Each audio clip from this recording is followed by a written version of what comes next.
চিহ্নিত অযোগ্যদের ছাড়াই করতে হবে নতুন নিয়োগ প্রক্রিয়া। এসএসসির নতুন নিয়োগ মামলায় এই নির্দেশ দিয়েছে আজকে কলকাতা হাইকোর্ট। যারা চিহ্নিত অযোগ্য তারা যদি আবেদন করেও থাকেন সেই আবেদনকে বাতিল বলে গণ্য করা হবে বলে নির্দেশ দিয়েছেন বিচারপতি সৌগত ভট্টাচার্য।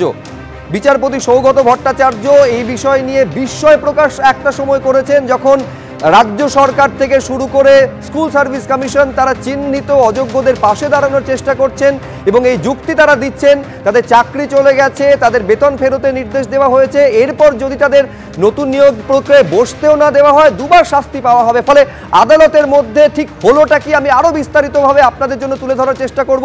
সরাসরি কথা বলবো অতনু হালদারের সঙ্গে। অতনু, দেখো সুপ্রজিৎ, প্রথমেই তোমাকে যেটা বলি যে আজকে কলকাতা হাইকোর্টের বিচারপতি সৌগত ভট্টাচার্য তিনি তার রায়ে যেটা স্পষ্ট করে জানিয়েছেন সেটা হচ্ছে নির্দিষ্টভাবে চিহ্নিত অযোগ্যরা নতুন নিয়োগ প্রক্রিয়ায় অংশ নিতে পারবেন না।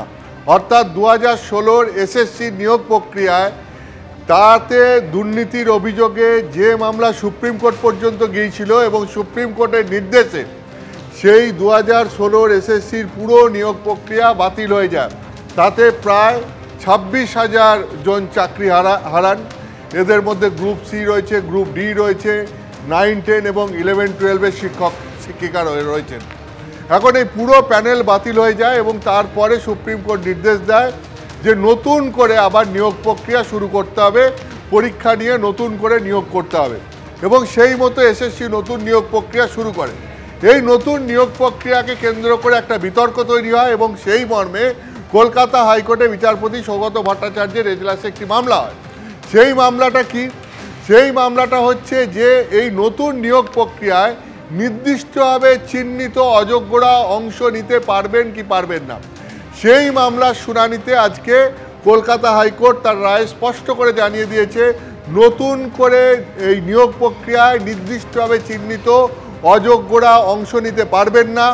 যদি কেউ এখন আবেদন করে থাকেন এখন পর্যন্ত তাহলে তার আবেদনপত্র বাতিল করতে হবে। এখন আমি তোমাকে বলি যে এই মামলার সবথেকে গুরুত্বপূর্ণ দিক কোনটা? এই মামলার সবথেকে গুরুত্বপূর্ণ দিক হচ্ছে আজকেও এই মামলার সওয়াল করার সময় এসএসসি এবং রাজ্য সরকার তারা কিন্তু নির্দিষ্টভাবে অযোগ্যদের পক্ষেই সওয়াল করেছেন। অর্থাৎ নির্দিষ্টভাবে অযোগ্যদের তাদেরকে যেন এই নতুন নিয়োগ প্রক্রিয়ায় অংশ নিতে দেওয়া হয় তার জন্য সওয়াল করেছেন। এই নির্দিষ্টভাবে অযোগ্যদের জন্যই মাথায় রাখতে হবে যে নির্দিষ্টভাবে অযোগ্যদের জন্যই তাদের দুর্নীতি করে চাকরি পাওয়ার জন্যই পুরো নিয়োগ প্রক্রিয়া বাতিল হয়েছে। কিন্তু আশ্চর্যজনকভাবে দেখা যাচ্ছে যে রাজ্য সরকার এবং এসএসসি তারা যাতে এই নির্দিষ্টভাবে অযোগ্যরা ফের পরীক্ষায় বসতে পারে তার জন্য সওয়াল করছেন এবং এই ক্ষেত্রে কোথায় কোথায় তাদের সওয়ালে কি উঠে এসছে সেখানে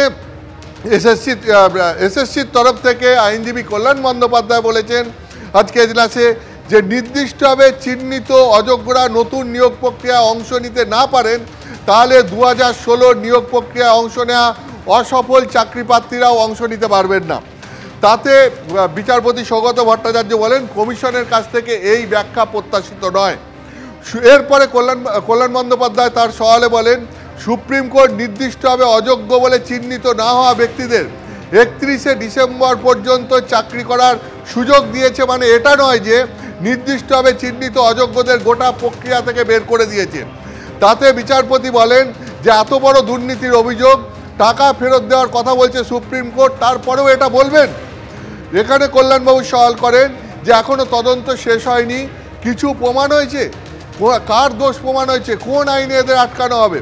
তাতে বিচারপতি বলেন যে ধরনের পর্যবেক্ষণ সুপ্রিম কোর্ট করেছে সেটা তো চাকরি খারিজ করার থেকেও ভয়ঙ্কর।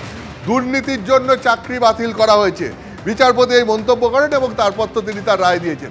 এখানে একটা বিতর্কের জায়গা যেরকম রয়েছে, ঠিক আমি বলছি কীরকম পরস্পর বিরোধী সিদ্ধান্ত রাজ্য সরকারের বা এসএসসির কীরকম পরস্পর বিরোধী সিদ্ধান্ত, এবং সেই পরস্পর বিরোধী সিদ্ধান্তের কথা আজকে বিচারপতি সৌগত ভট্টাচার্য পয়েন্ট আউট করেছেন। কীরকম? যে পূর্ব অভিজ্ঞতার জন্য 10 নম্বর দেওয়া হবে। এবারের এসএসসির নতুন বিধিতে ঠিক করা হয়েছে পূর্ব অভিজ্ঞতার জন্য 10 নম্বর দেওয়া হবে। সুপ্রিম কোর্টের নির্দেশে নির্দিষ্টভাবে চিহ্নিত অযোগ্যরা চাকরি হারালেন তাহলে তারাও অভিজ্ঞতার জন্য 10 নম্বর করে পাবেন। এই প্রশ্ন আজকে বিচারপতি সৌগত ভট্টাচার্য তুলেছেন। অর্থাৎ যেখানে এই অযোগ্য শিক্ষকরা যারা দুর্নীতি করে চাকরি পেয়েছে তারা যদি এই পরীক্ষায় বসার সুযোগ পায়, তাহলে তারা এই পূর্ব অভিজ্ঞতার জন্য 10 নম্বর করে বিশেষ পাবেন এবং তার সুযোগটা তারা পাবেন। তাহলে দুর্নীতি করে চাকরি করে তার জন্য কি এই সুযোগ পাওয়া যায়? এই পরস্পর বিরোধী প্রশ্ন যে উঠছে সেটা কি বিচারপতি নিজে তুলেছেন যে এই সিদ্ধান্ত কিভাবে নেওয়া যায়, এবং তারপরে তিনি অযোগ্যদের এই পরীক্ষায় বসার আর্জি খারিজ করেছেন। অর্থাৎ যেটা বারবার দেখা যাচ্ছে, রাজ্য এবং এসএসসি তারা যেভাবে অযোগ্যদের পাশে দাঁড়াচ্ছেন, এই প্রশ্নটা উঠছে তারা যদি এইভাবে যোগ্যদের পাশে দাঁড়াতেন আর যোগ্যদের লিস্টটা যদি এসএসসির তরফ থেকে হাইকোর্টে বা সুপ্রিম কোর্টে জমা দিয়ে দেওয়া হতো, তাহলে হয়তো এইভাবে পুরো প্যানেলটাই বাতিল হতো। একদম, এইটাই তো প্রশ্ন যে এই যোগ্য অযোগ্য পৃথকীকরণটা করা সম্ভব হলে আজকে এই প্যানেল বাতিল করার কোনো প্রয়োজনই পড়তো না।